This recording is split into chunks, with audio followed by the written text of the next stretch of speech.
Hello, everyone. Thank you for joining us. Sorry for a little bit of a delay. We're having some technical difficulties with getting our webcams to work. So unfortunately, you're not going to have to, or fortunately, not going to have to see my face today. But we will be going through our presentation anyway. So we again appreciate everyone coming to this and attending, and we will be monitoring questions throughout. So if you do want to ask some questions, we'll be watching through that. Behind the scenes, I'll introduce our panelists in just a minute, but behind the scenes is Grant Hostica from Solutions Engineering in North America, and we appreciate his help as we're going through. So he'll be monitoring questions as we're going along and trying to help out. So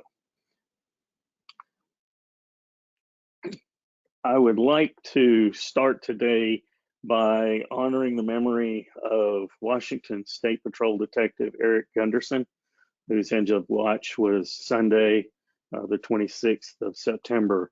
Unfortunately, he has passed away from COVID, and a really wonderful person that was close to a lot of the DJI team, both in the past with Romeo and present with Grant, as I mentioned. And our thoughts are with his family, his wife, and his children, as well as his work family.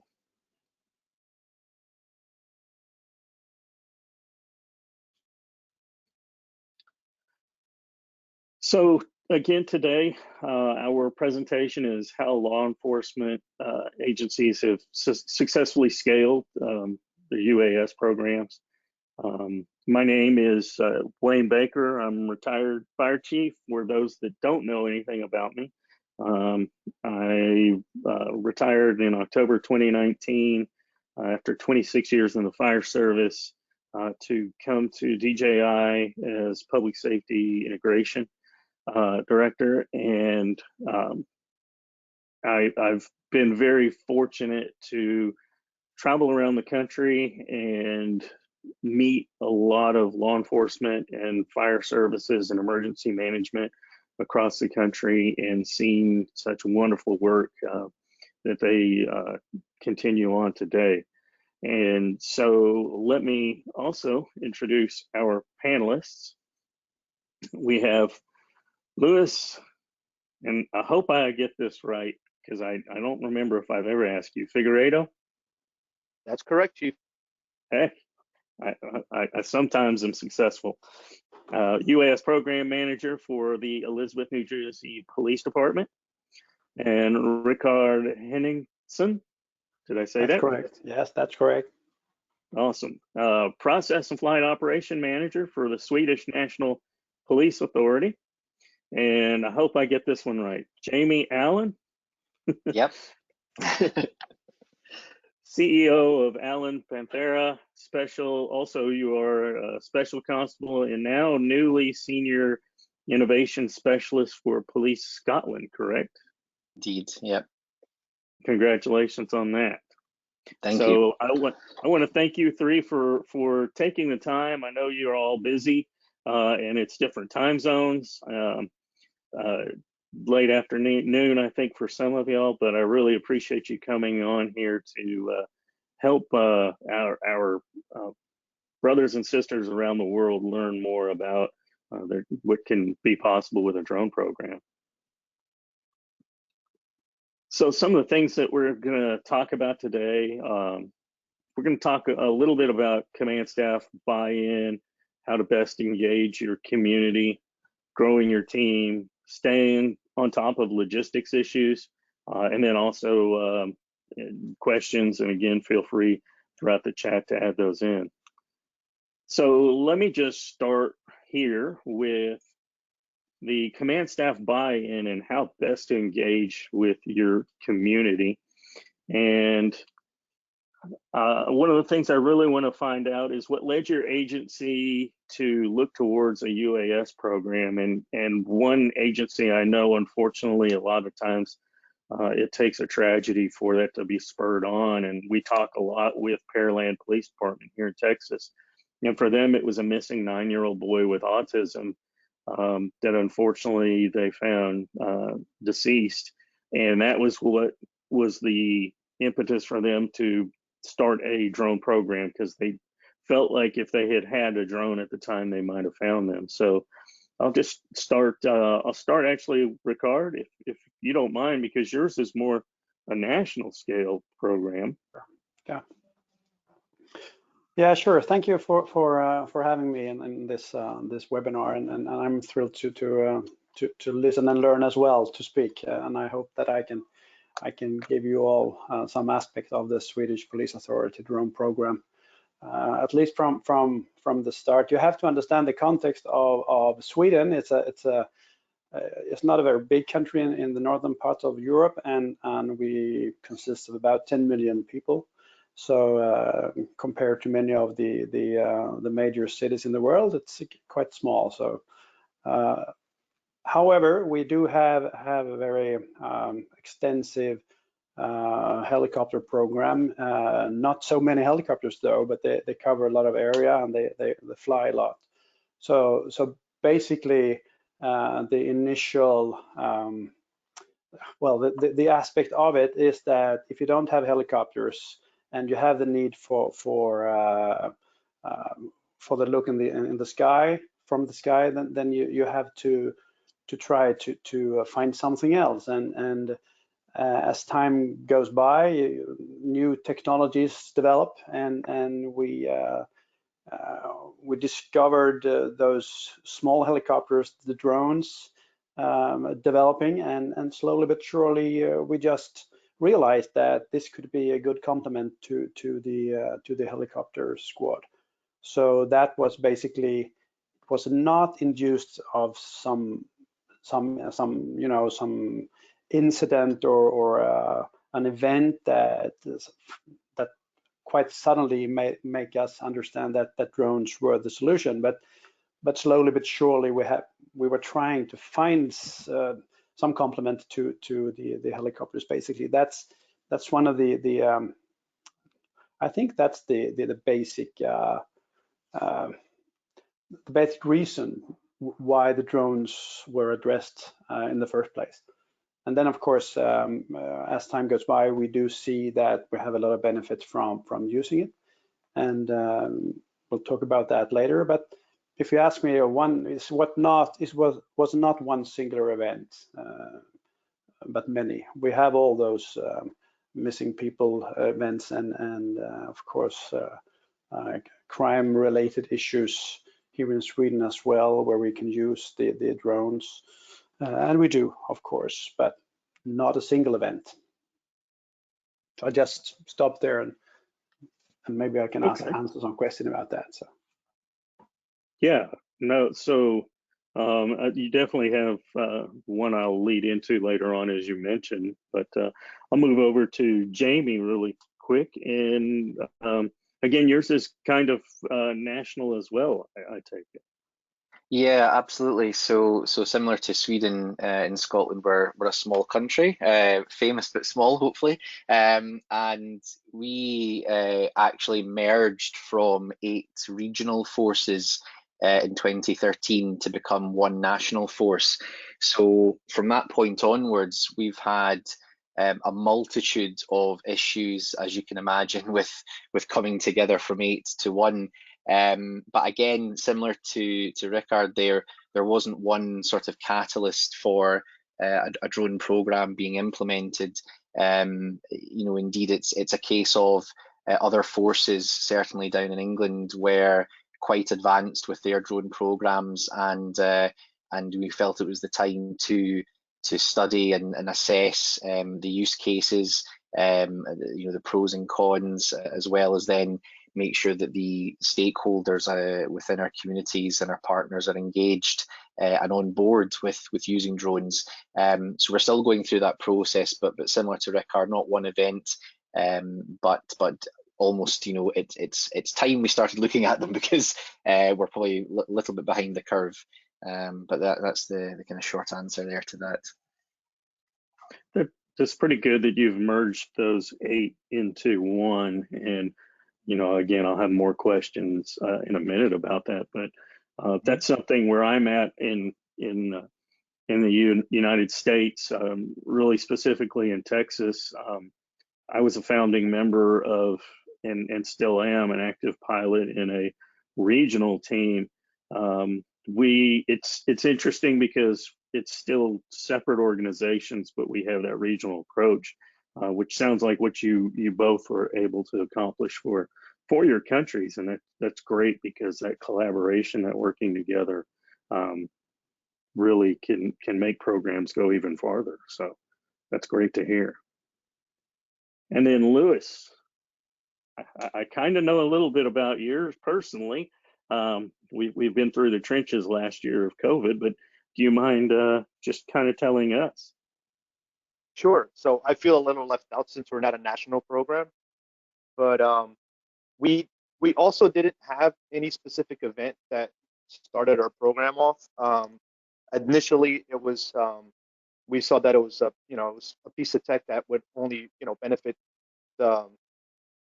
and supplement our patrol units, and that's the way we approached it, more for situational awareness, tactical overwatch. But we did have an incident later on that then kind of gave us a reason to expand our program and to what it is now. Yes, and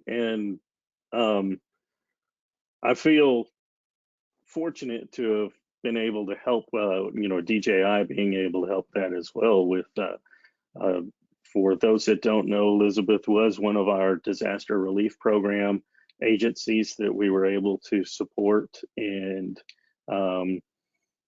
luckily funding came through for more equipment internally from there. So it's great to see how well, it's one of those I've been able to personally see you guys scale up greater and greater, even though you had a pretty well established program to begin with.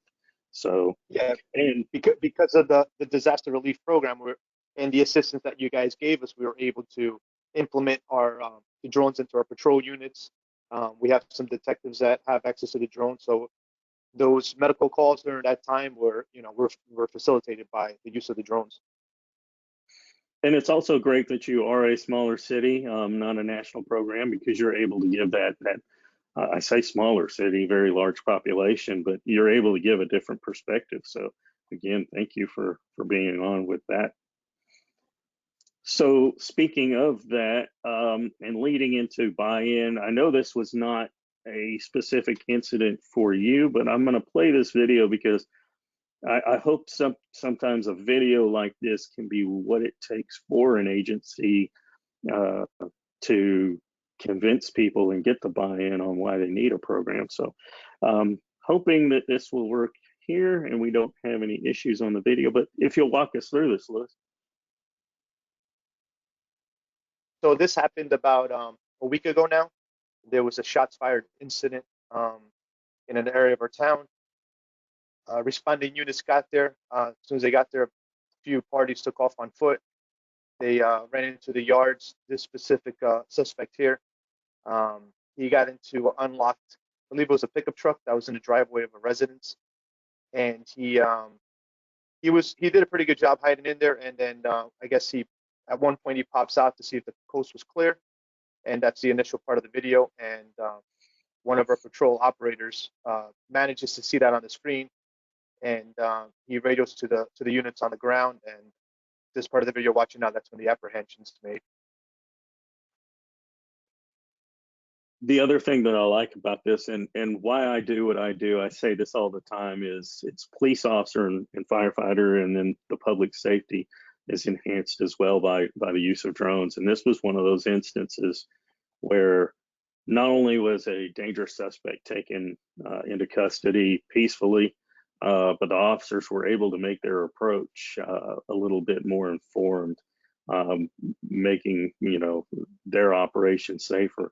And again, that's one of those that I really appreciate you sharing this video, because it can show the power of a program. So thank you again for that. So I want to move on to getting the buy-in, the oversight boards, councils, you know, the approval, and what exactly it took. And, you know, some of the pictures I've got here are hands-on demonstration days. In the bottom center is one I just actually did last week that we were very fortunate. We had 2 city managers, 2 mayors, as well as several fire and police chiefs and department heads of one city, which included public works, all come out. And that allowing them to see the equipment in person was tremendous for their decision making. And this goes also, I've said for a long time, with the community as well, but more specifically what we're talking about here is, you know, those that would fund and approve of a program. So Luis, if you don't mind walking us through, you know, how were you guys able to get that buy-in from command staff, and then later on for you, your council? Sure. So my initial proposal, I would normally once in a while bring my Phantom with me to work. So I had been flying recreationally for a while, and I would bring it every once in a while, hoping that, you know, it sparked interest with management. And then one day, just in conversation in the office, I brought it up to my supervisor, and it was something as simple as, right, let's go see the chief. We walked down the hall, proposed it to the chief. I know, and all my knowledge on it was based on what I had been seeing across the country, mainly in Texas and out on the West Coast. In this region, there wasn't really any well-established program yet, or at least there was no info out there for it. So I was it was a proposal I did within a few minutes, and my chief liked the idea. And then within a few days, he went to our mayor. He supported it. He supported the program, and then eventually went in front of city council for a vote. And that's how we were able to get our initial funding to purchase an M210. We were lucky. We started off with a pretty good unit, and that was it. Since then, it's, you know, we keep justifying our program with excellent apprehensions, and we do a lot of tactical overwatch for search warrants. We do search and rescue, and anything in general with supporting other agencies. So we just keep justifying our program, and I think that's the important part, to get the program to grow and to get the buy-in and all that, and the support from council. Is if the results are there, then it means that it's working. So, you know, we just keep benefiting from that. That's great, because I know as a chief, sometimes convincing a council, that the city manager, and, you know, may not always be the issue to convince. Chiefs, not always, but sometimes when you get before that council, you get such a varied opinion of what our operations should be, or what our policies should be. So I congratulate you on that success. Rickard, do you mind telling us, did you have any issues, you know, getting buy-in?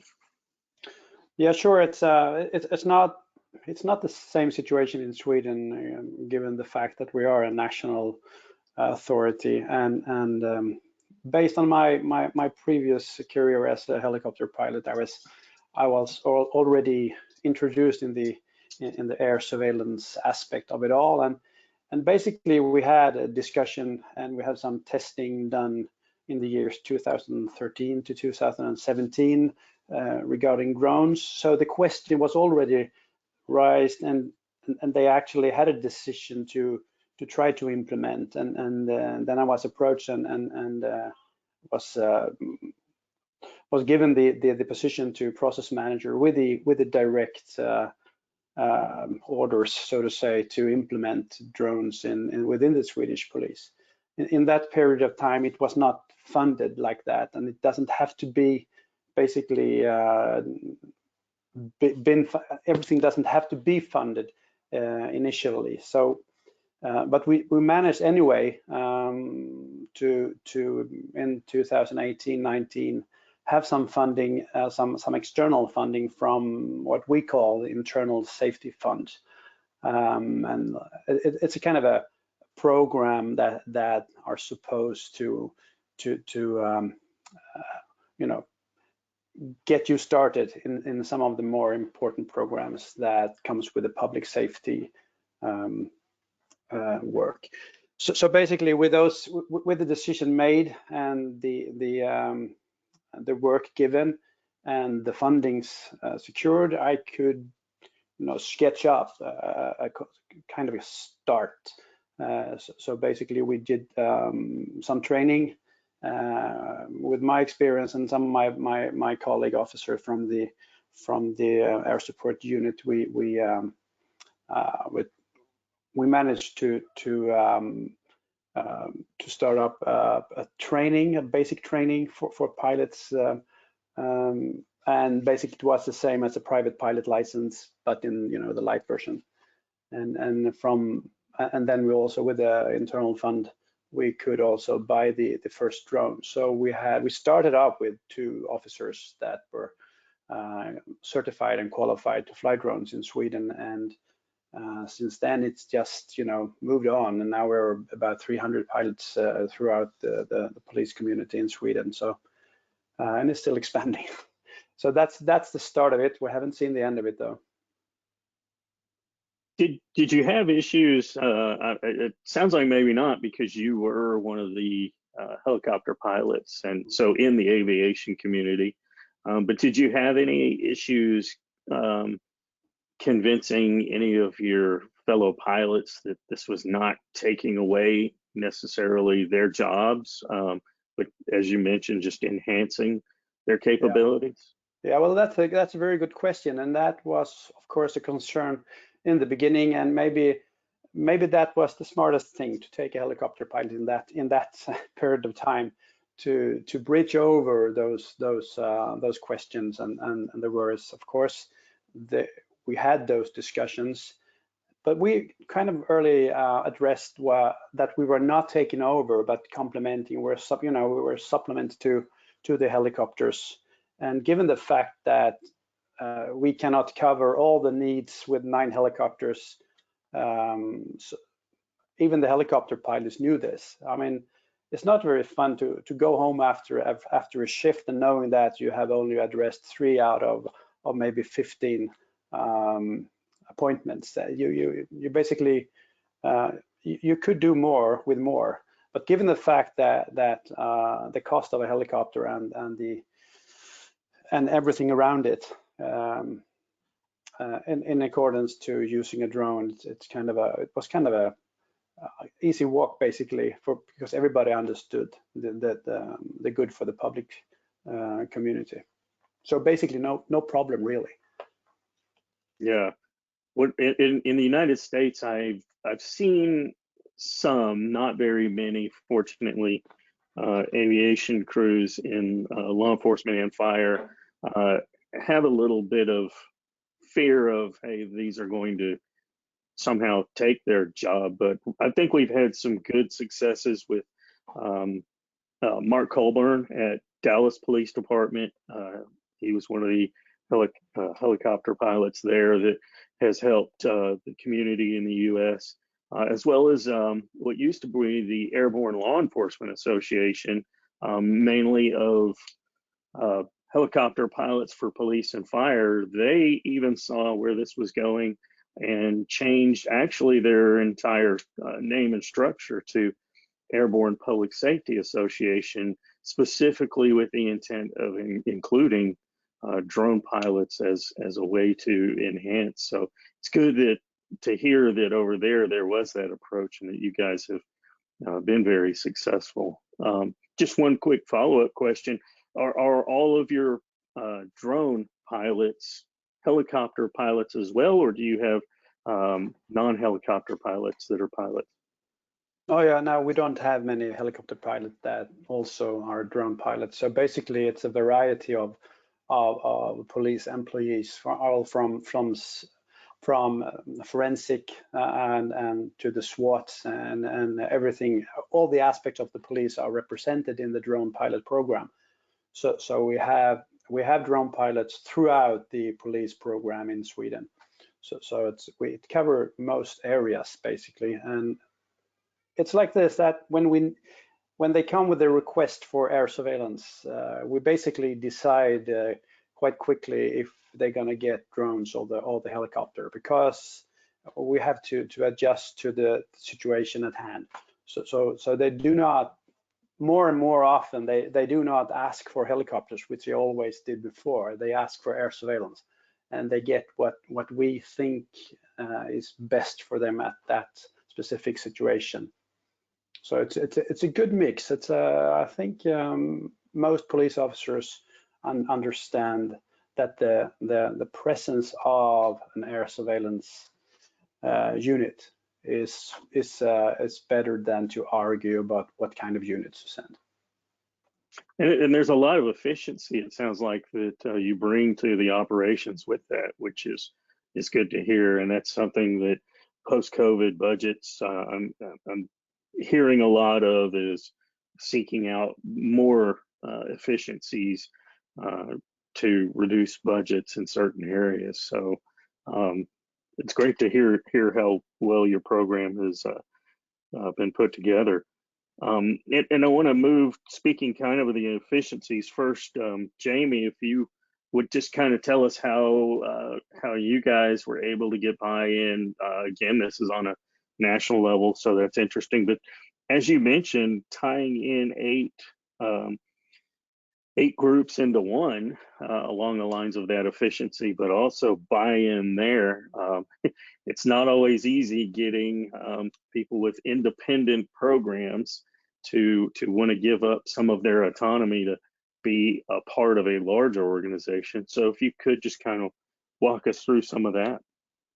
Yeah, and you know, we were late to the party. You know, we didn't actually purchase drones until 2018. You know, 27 we put out the procurement exercise for it. So it just shows you, you know, up to the merger of into the one force in 2013, before and for a few years after that, that certainly drones and again lots of other probably operational aspects, it wasn't really a priority. So since 2018 of actually purchasing the drones, and again, just for a bit of background, Police Scotland currently has 3 DJI Matrice 210s and 4 Phantom 4s. 4 are located in the north of the country, and 3 are in the central belt, which is the most populous part of the country. But we are actually still finding that buy-in, certainly from those outside the force, is the most difficult to overcome. And because we're a national force now as opposed to a regional force, we fall under much more intense scrutiny from the Scottish Government and indeed the Parliament. So there's a Justice Subcommittee of the Scottish Parliament, and they are entitled to seek evidence, bring in officers, issue recommendations and expectations in terms of how Police Scotland operates. And that's also through another public body called the Scottish Police Authority, which is like an independent sort of, you know, oversight body to make sure that the organisation Police Scotland is operating as it should.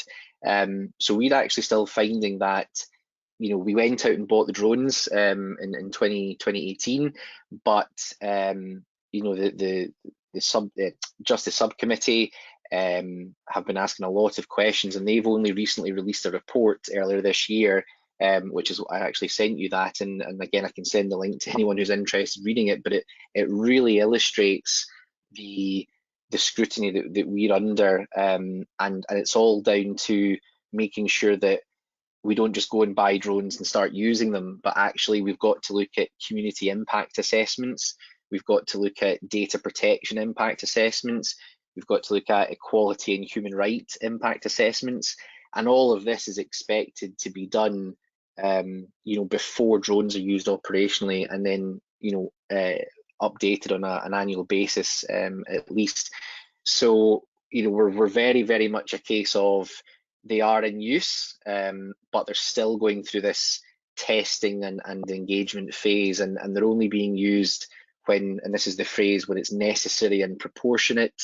We're very aware of human rights concerns from the local population, the community, and that's why there's been a bit of a barrier to a more rapid expansion within Scotland. So here's hopefully quite a good example of really having to conform to what structure you have within your organisation and within your local authorities, and obviously if it's a national force, your government, if it's oversight. But the key takeaways from the recommendations in this Parliament report, which was sort of analysing the police's use of drones and how they're engaging, was that there needs to be more engagement and there needs to be clearer communication with all stakeholders. And that's because certain local authorities, certain community groups felt as if they weren't made aware of drones being operated in the area, what they were being used for, what the effectiveness would be, how the officers would be identified. I mean, we don't use them covertly at all. It's a very high visibility officer in a high visibility vehicle which is operating within line of sight. So, from I guess my point of view as a serving officer, as well as someone who's been in drones, the drone industry for 6 years, you think these things are, it goes without saying, of course we're going to do all these things and be transparent, and why do people not understand we're only doing good and everything else? But to a lot of the community, it seems that they really do need a lot more information shared with them, and therefore, because they haven't received that information in the first place, they end up being slightly against or slightly hesitant to give that permission and give that sort of acceptance to using drones in the neighbourhoods. So that's the challenges that we faced, which you may want to jump in if you have any questions, Wayne, but certainly an interesting difference to what the other panelists have seen. It seems a bit easier, but I do like the fantastic example there, Lewis, of doing demonstration days, and I don't think that's something that we have done, but it's something that going forward I'll be keen to try and introduce, because I think certainly when I've deployed drones across different sectors and industries, you do get much more buy-in and acceptance when people can come along, they can touch it, they can see it, they can ask questions, they just drop that sort of suspicion of what the drones can do and what the police will use them for, and other agencies. So yeah, that's what we've we faced so far, but hopefully we'll get a bit better with the scrutiny, and then it's just a case of, as Rickard said, budgets and deploying them. But as we've all said, the best evidence for deploying them is the successes that we get out of them, and in no doubt, obviously, they're worth their weight in gold. Yeah, and I think you touched on some of, early on in the United States, we had as roadblocks to some of our programs was the community as a whole. When we were able to go before our command staffs, our councils, we were meeting pretty good success. But as you said, the oversight committees took a little more time because they're doing their due diligence to make sure a program is not overreaching. But one thing we were able to do was community buy-in as well. Some, unfortunately, agencies, the first time their city found out about their UAS program was when they were hovering over a backyard. Yeah. Were met with a lot of resistance. But others, luckily, I can say my program, for one, nobody was doing anything at the time like what we were doing in our area, and so we were able to go out to PR events and reach out that way, and we were able to get a lot of community buy-in there, which also helped us a little more. But it's a little different when I'm working a small community, and you, as you mentioned, are a national program. So thank you for sharing that part of some of your issues. I want to move on. We're gonna pick up the pace just a little bit, but growing your team and pilot selection. And I want to start with you, Jamie.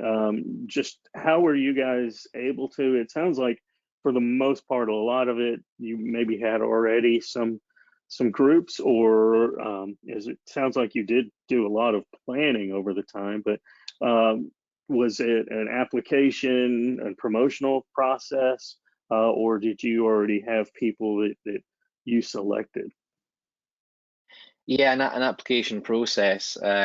So again, you know, we have one helicopter to service Scotland, and the drone pilots are taken from various other sort of frontline or operational you know, assets where they're likely to use drones. So whether it's the search and rescue you know, trained officers, or whether it's traffic officers.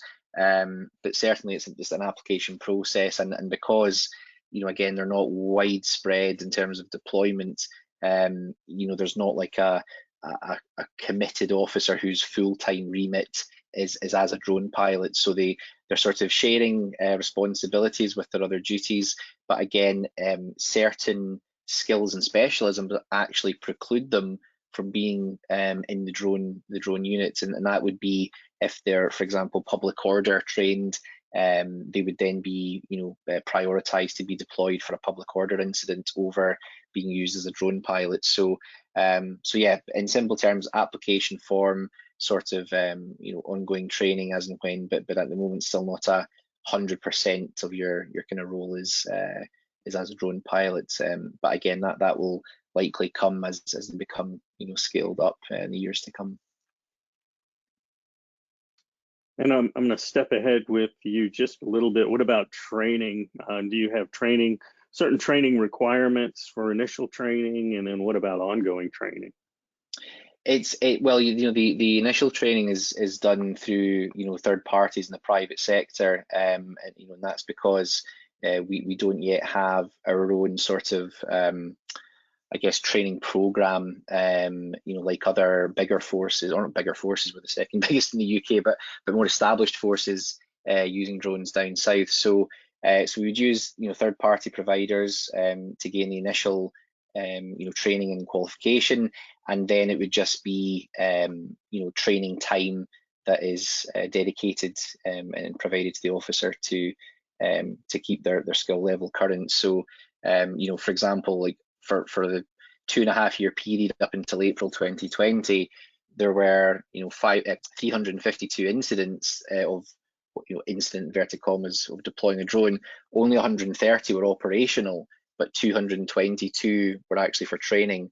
So it just kind of shows the lack of awareness within the rest of the force about using the asset and the resource that's there. But again, it shows that they want to have, you know, a lot of training, testing, R&D done before they're widely deployed. So we don't yet have our own specific Police Scotland training program, apart from your initial you know, testing and certification, and then in your kind of, you know, you're keeping your currency time. But that will come because other forces have their own training program, you know, down in the Metropolitan Police in London, Sussex Police, Essex Police around the south of England. They've got great national regional programs for training, but they tend to be more full-time drone officers that are available compared to us. And I think there's something to be said for sometimes not having your training just internal only, having some outside training kind of shows, you know, again, due diligence for the program, and that you're not totally self-certifying. So I think that's not always a bad thing necessarily. Luis, can you kind of walk us through how you've been able to select pilots, and also your training? Sure. So we're currently at 9 pilots, and when our selection process was basically an internal survey that was sent out, and being that we are a large department, the response was we had a large response to the survey, and I was lucky that The majority of the people that wanted to join our UAS team had prior drone knowledge. They had equipment at home, they're recreational flyers. So which kind of helped me in the training portion of the program. But normally that's what we do. So we're actually in the process now of increasing our program. Hopefully by the end of October, we'll be close to a 20-member team where we'll be able to provide 24-hour coverage. And there'll pretty much be someone around all the time. The equipment is accessible to them. And then as far as training, we train once a month. That's based on 9 members. I'm sure I'm gonna be busy in the future now, increasing it to 20 members. But we train once a month. We're always constantly communicating with each other. If there's any equipment issues, if we need new equipment, and just constant feedback. So we're always in contact, everybody on the team, and that's how we've been able to grow the program. And like I said, the training, we train once a month, and it's just basically, everybody, we all get together, we do a few drills, but the majority of the time is we talk about, how we can improve, and we go over equipment. So that's pretty much how our setup is now. That's good. So you get to, it is good to see that continuing requirement for training. Even though you guys do have a very active program, there is still that that element, and it sounds like collaboration during your training as well. Absolutely. And Rickard, correct me if I understood earlier, your part, were you told to take over this program, or did you seek out to do this program? And then from there, how were you able to select your pilots and what your training is like? Yeah, well, maybe you could say the opportunities was there. I mean, the national police, they have already decided that they wanted this. They just didn't know how. So they actually addressed me and asked me if I could take over this, and I gladly accepted, even though I have a few years of active piloting left. But I do not have that much time to fly helicopters anymore. But I gladly took the appointment, and from there on, we started to sketch out how to start, and then to utilize, and then to move forwards. And the short story is that in Sweden, they're divided into 7 regions, like national police, and then 7 regions that are self-sustainable in most aspects. So basically, we have a national program with national rules and national training, but we have a regional selection. So the regions themselves, depending on their needs, according to the criminal activities and the search for missing people and stuff, it's a bit different from the northern part of Sweden with high mountains and stuff, and then on the southern parts where there are more fields and the shoreline. So it depends a little bit on the regional need, how many pilots they actually want to recruit. So that's basically not decided from the national level, the extent or the amount of pilots needed. It's decided according to the regional need. So this could be 10 pilots or 300 pilots, and now eventually we are 300. So, but of course, so they do have a selection in the regions that the national program is providing with the guidelines that this is what we want. We do have similar requirements, however, to the manned aircraft, like you have to have good eyes and good hearing, and you have to be physically fit for outdoor work, police work. So there are some guidelines about that. So this is the outline. The national program are dictating some of the rules regarding to recruitment, but the regions, they decide themselves how many. And then we are organized from the national level, who takes the responsibility for the security and for the safety of the program, and for the air and ground risks coming with flying in civil air. So we are organized like an aircraft program, whatever. I mean, it could be that they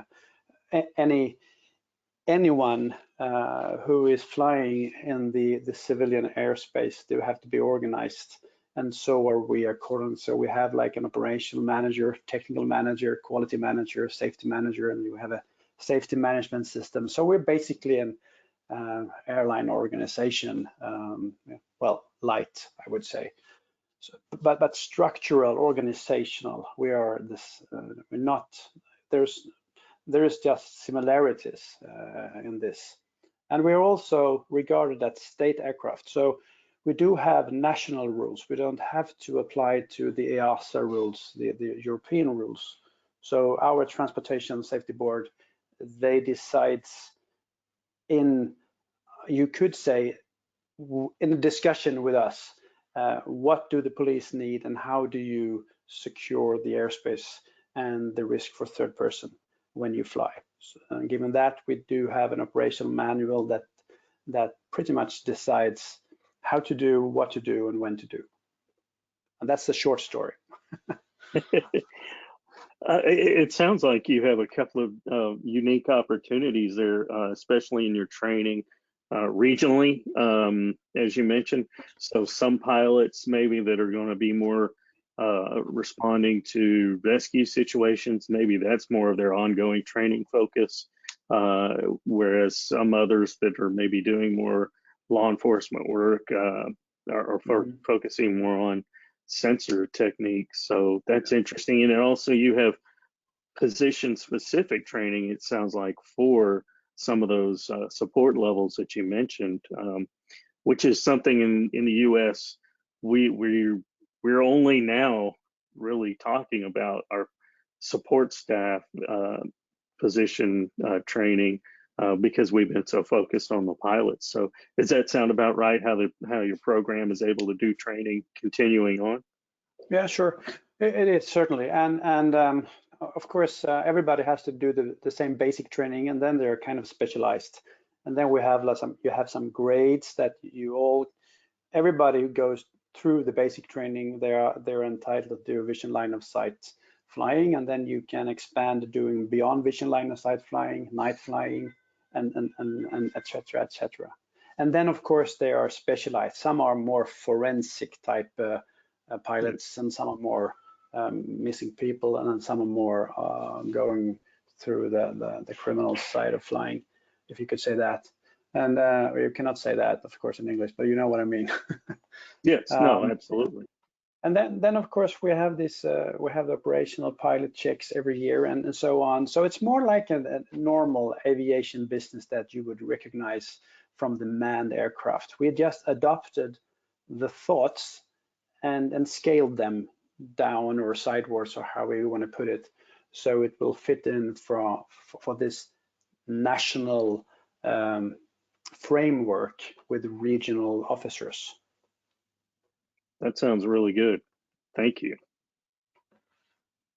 So moving on to the logistics and regulations, and Rickard, you just kind of touched on it. And if I understand right, it's I have the agency and the logo right here in the PowerPoint. If you could just kind of give us an idea, I think you kind of have on some of what they are, but you know, if there's any more you want to expand on that. Yes, well, our Transport Safety Board, called the Transportstyrelsen, it's basically all our operations. They are based on one document called the Operational Manual. We are entitled, or we are not advised, but we're entitled. We have to do an operational manual, which will have to be approved by this Transport Safety Board.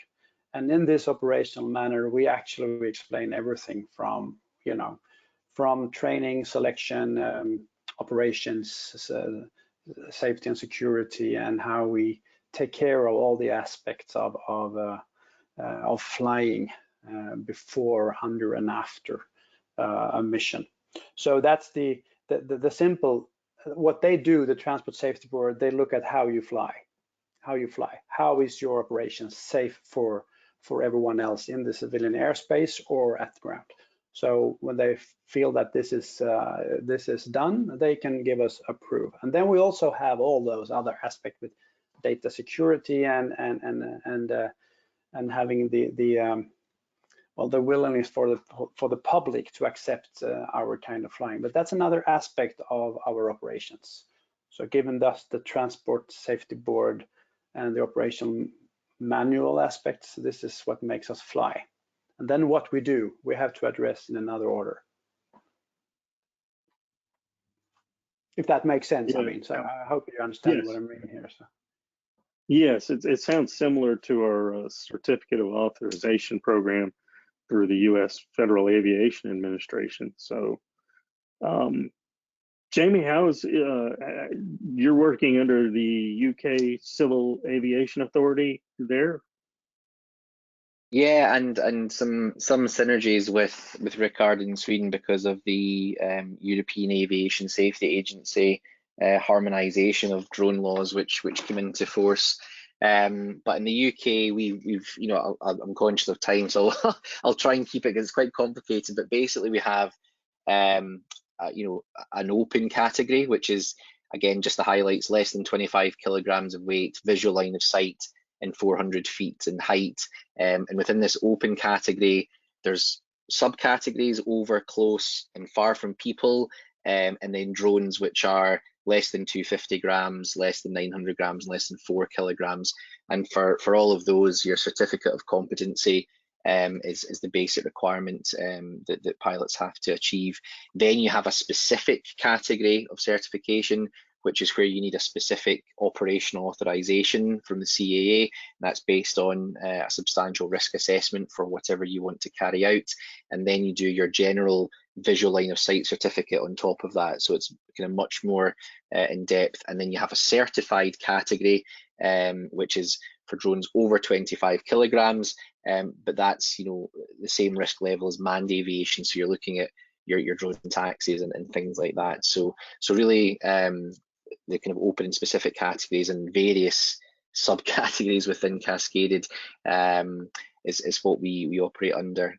So yeah, very kind of, you know, a little bit more tricky, but much safer and regulated than perhaps it used to be. And it sounds like they've been working, much like in Sweden, working with you guys as law enforcement with your program, and you know, not so much what you can and can't do is what do you need to do, as Rickard mentioned with them. Well, I mean, the choice of Police Scotland at the moment is still to operate, you know, visual line of sight, and you know, we sort of we comply with what the CAA provide rather than Police Scotland sort of, you know, asking for what we need. So certainly, again, the more established police forces in England would have contributed to the CAA's, you know, new formulation of the rules. Because we're slightly further behind, we didn't have as much influence. So we're kind of going with what we can do, and then if there are any particular use cases that go outside of the typical rules, then we would have to have that operational authorization and provide that risk assessment. But at the moment, with the sort of the day-to-day types of activities we're performing, we sort of quite safely and easily stay within the current regulations. Okay. And Luis, you know, working under the Federal Aviation Administration, we have a couple of different ways of becoming pilots, either through our Part 107 certificates or through certificate of authorization. And then you, in your specific area, you have Newark Airport, which adds another degree of difficulty. Can you just kind of explain how things have been working for you? Sure. So we actually, in the beginning, when we applied, we operate under a certificate of authorization, even though we do have some pilots that are Part 107 certified. But in the beginning, it was a little tricky because when we applied for our COAs, we had no guarantee that we'd be able to get anything. And back then, it was taking 3 to 6 months to even get a response from the FAA. So luckily, when we applied a few months into it, we were notified that we did get the approval for Class Bravo, which is Newark's airspace. We were actually shocked, and I was glad we did because I already had purchased the equipment. So it would have been a bummer if we wouldn't have been able to fly with the equipment we had. But we were able to operate under COA. In the beginning, there was all the guidelines where we have to submit a NOTAM before we fly. In the beginning, they had us contacting the tower, so every time we had a mission, we would have to call Newark Tower, let them know we were sending the drone up, and then we would have to notify them once we were done that the drone was back down. That's changed. We don't have to contact them anymore. But our program, we operate under three separate COAs.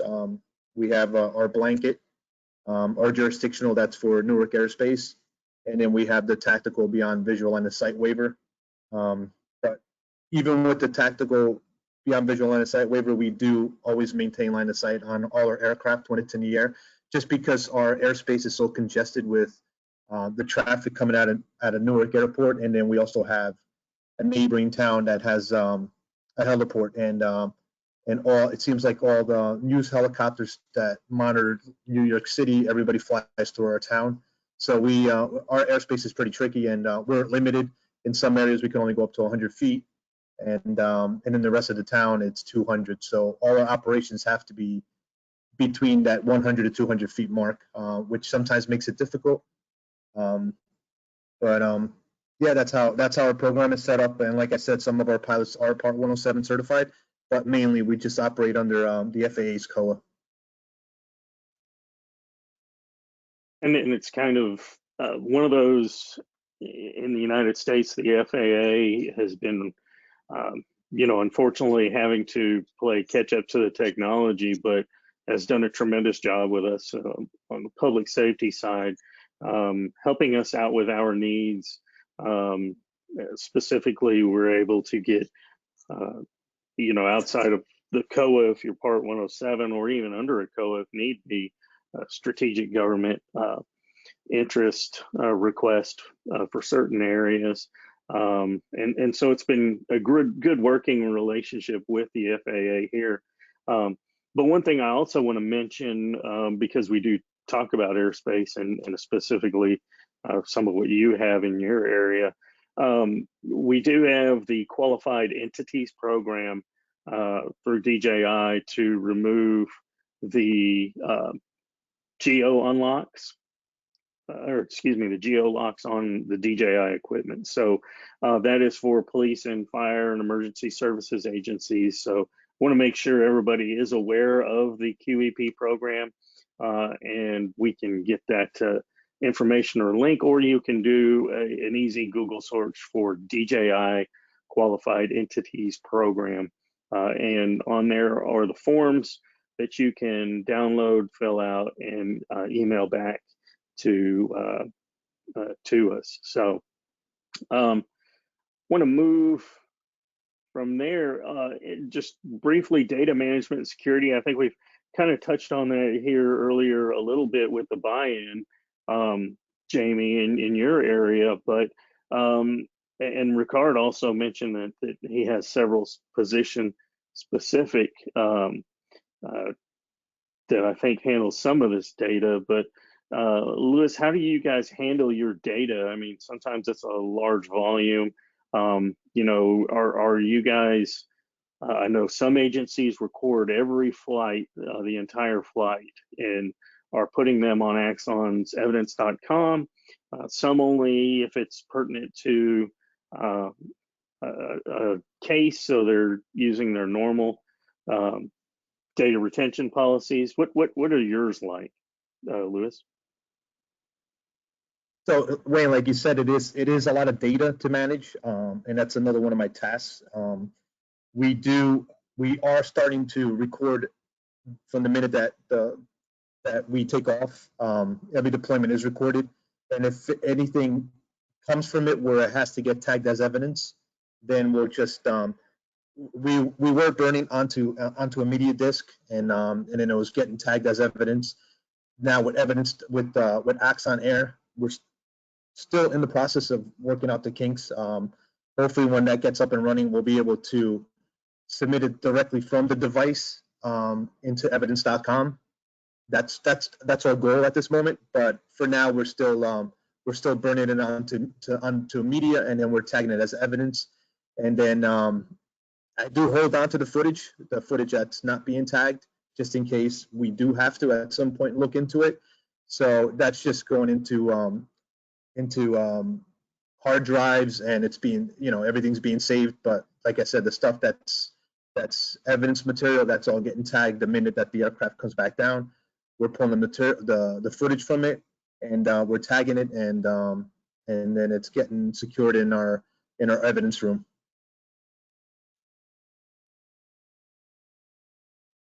Okay, and how about in Sweden, Rickard? How are you guys managing it? Well, it's kind of the same. Basically, we do have, of course, this is a national program, so I would say that every flight is tagged. I mean, it's not tagged, but it's registered. And like last year, we did like 7,000 individual takeoffs with the drones in Sweden. That's almost 3.5, almost 4,000 hours. So it's a large amount of data if we were to record every flight. So we just, if we record anything, we basically always stream it directly through a VPN tunnel to a secure location, a secure server, where you do have to have access to get to see the material, or to put it out for evidence in the case or whatever. So it's basically the same, given that we have the national aspect of it. We are not allowed to store anything on an external hard drive because, well, the data protection says no about that. So therefore we have chosen to have this streaming service to a secure location.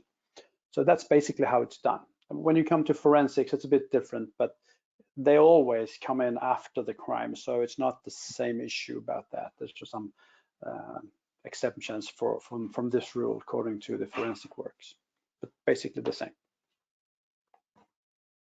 Jamie, how about in Scotland?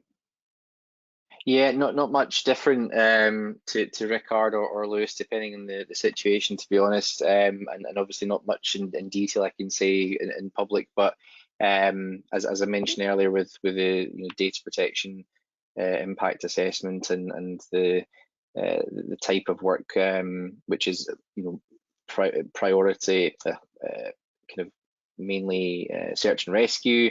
It's not anything, I guess, out of what you'd expect, as I say. So not a huge amount of difference or anything groundbreaking that we're doing. So yeah, fairly mundane and standard. Okay, I'm going to move to our final question. And that is, where do you see your programs going? What's your vision for the future?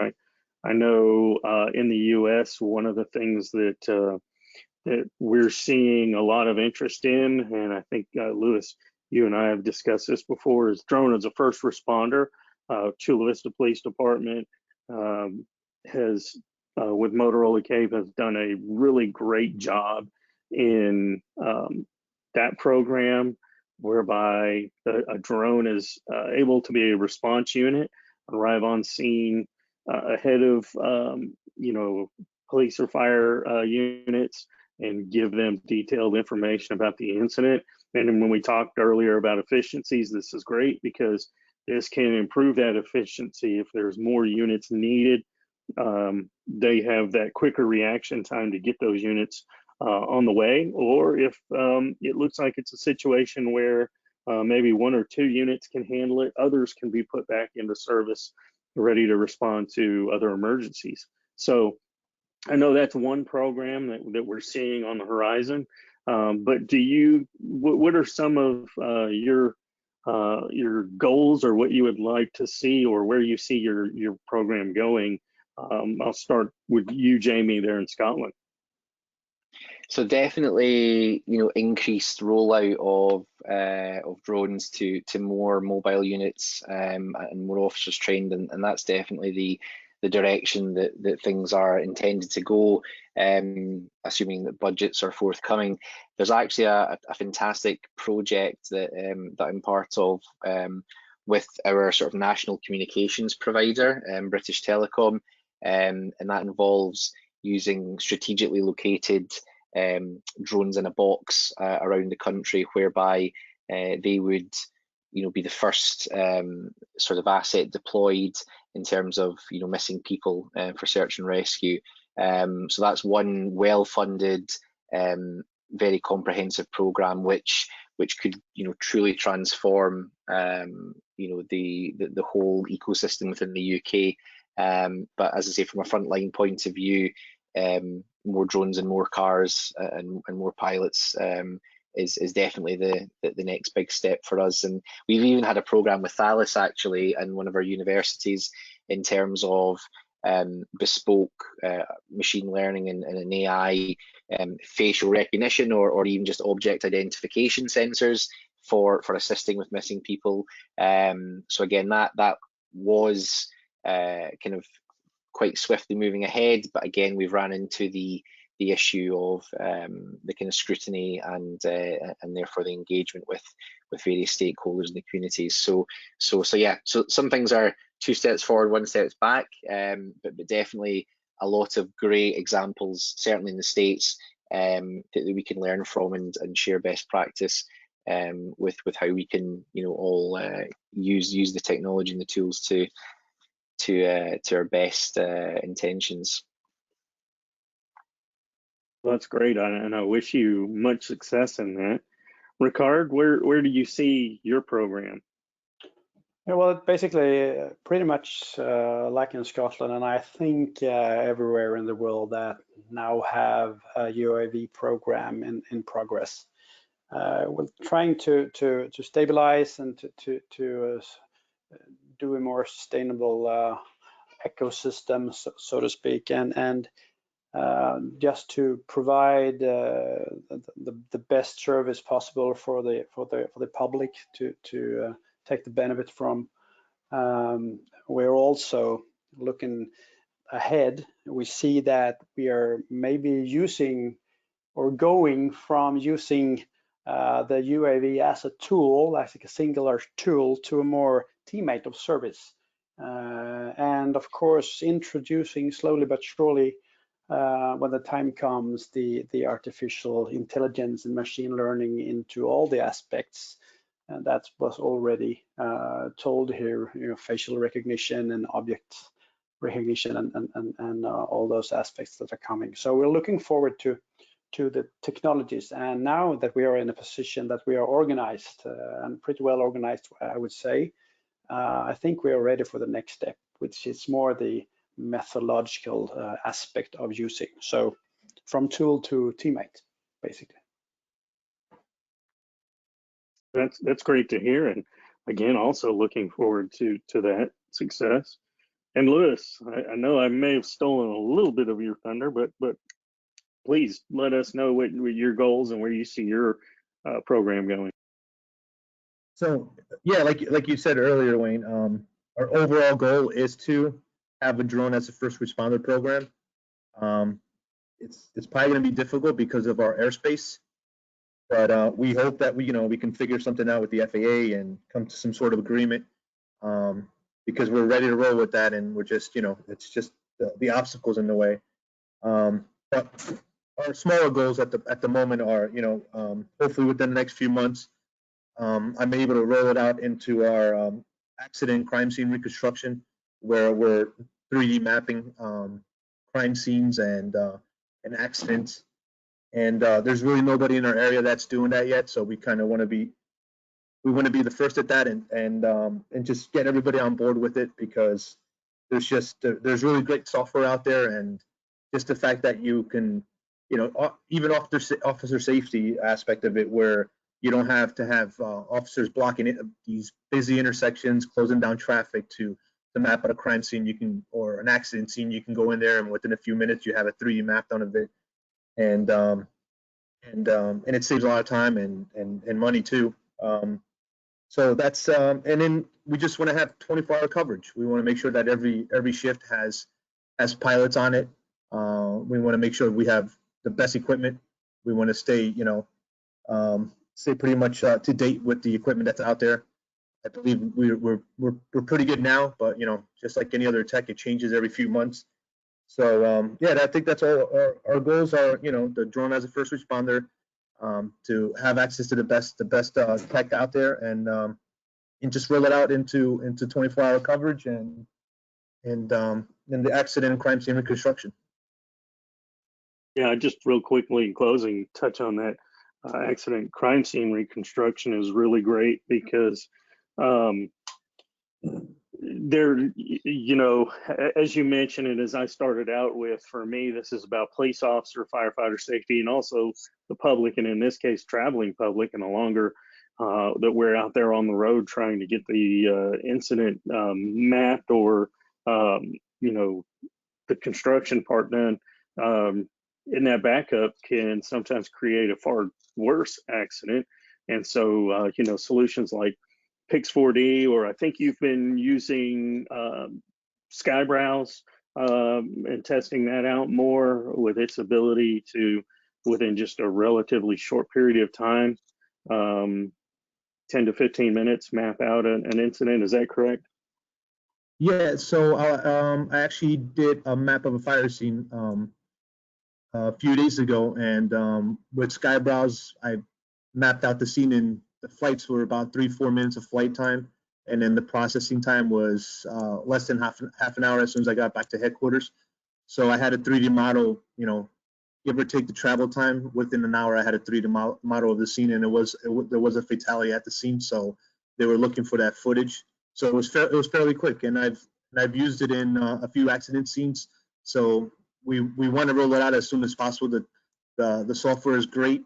It's quick, and I tell people all the time, it's so easy. I think a child can operate Skybrowse. That's how simple the program is to use. Good to hear. And again, increasing those efficiencies with those solutions that go with UAVs. So I want to thank all of you guys again. I want to try and catch a couple of questions here, if I can. And Alexander Martinez mentioned he's seen a trend, at least in Europe, that the UAV program starts at the helicopter squadrons as a complement to SAR. However, the helicopter squadrons are organized, centralized, one base, big mission, and he sees that's not optimal for deployment. And I think those are some good points. And then he asks, apologize, it's a little hard on a laptop to go through this. What is your experience with this new paradigms of operations to have a local center of competences instead of having a centralized one, specifically talking with the helicopter squadrons? I think that may be a little more, maybe for Rickard, what you see on that. Yeah, sure. That's a good question, and it's of course something that we have discussed very much in the beginning of the program. And what we see is not the one way or the other. We are basically doing both. So we do have the local officers in Sweden using the drones where fitted and where it works out, and then we also have full-time pilots.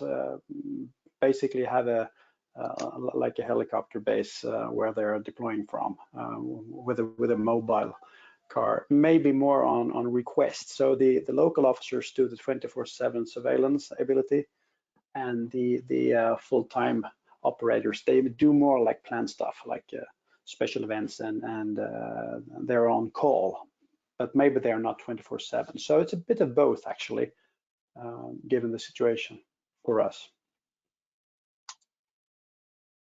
Great. I know another one is at this moment, will DJI introduce AI and machine learning, especially on facial recognition? We do have on the M300, the H20 series, the ability to track boats, people, or vehicles, but that is more for a search and rescue aspect, and not quite. We don't anticipate getting into the facial recognition for certain reasons now. Don't see there was a couple other, excuse me. What outsourced training do you use? Does anyone use dart drones, for instance, or other online training options? I can answer one of my recommendations, specifically on the Part 107. There are a lot of good providers out there for the Part 107 training. It was even more important when it was the recurrence testing every 2 years. But I think dart drones and several others are good programs out there. Luis, do you use any outsourced training for Part 107? We do everything in-house, so we're using that money for equipment. I get that. I understand. Yeah, it's just the way that the program is set up now. We mainly fly under the COA. Some of the guys are Part 107, but the majority of it is just we fly under the COA, and it gives us the luxury to we have access to more funds, so we can buy equipment. And Jamie, you mentioned yours is pretty much outsourced. Is there? I think you mentioned a few, but if you don't mind just recapping some of your outsourced training. I think you said some of yours is also other agencies like London Metropolitan Police, correct? So certainly, we have DJI Enterprise partners, which are heli-guy copters. They provide great courses across the UK, and our drones were purchased from copters, which included some training. So we're not quite at the point of the super specialized training based on the use case yet, where we would either go to an existing provider or develop that in-house. So certainly to create efficiencies and cost savings, it's kind of third party initially, and then once we have the program scaled up, we'll certainly deploy training managers within our organization. Sure. And Gerard, just kind of your follow-up there on the actual flight training. Yes, there are a lot of at least in the US, the providers that don't just specialize in the Part 107. That can be done, of course, online, but there are quite a few training groups out there, as well as a lot of our partners, channel partners and dealers that will provide actual flight training, which is good because, as I say often, Part 107 is important, and it tells you where you can and cannot fly, but not necessarily the competencies. Whereas, getting with other training providers that can provide those competency and skills to make a competent and confident pilot are important. And I would say in public safety, that should definitely include, that training should include the National Institute for Standards and Testing and the NIST course training as well, as a good competency. So I think I'm not seeing too many other questions, and we've run a little bit over, so I'm going to end our discussion now. I appreciate everyone for attending, and absolutely appreciate Luis, Rickard, and Jamie for your time and insight, and really look forward to seeing more from your programs as they advance and scale up even further. And I just want to thank you all again, and thank Grant again as well for his help in the background. So thank you all so much. Thank you. Good luck. Thank you, Wayne. Thanks, everyone.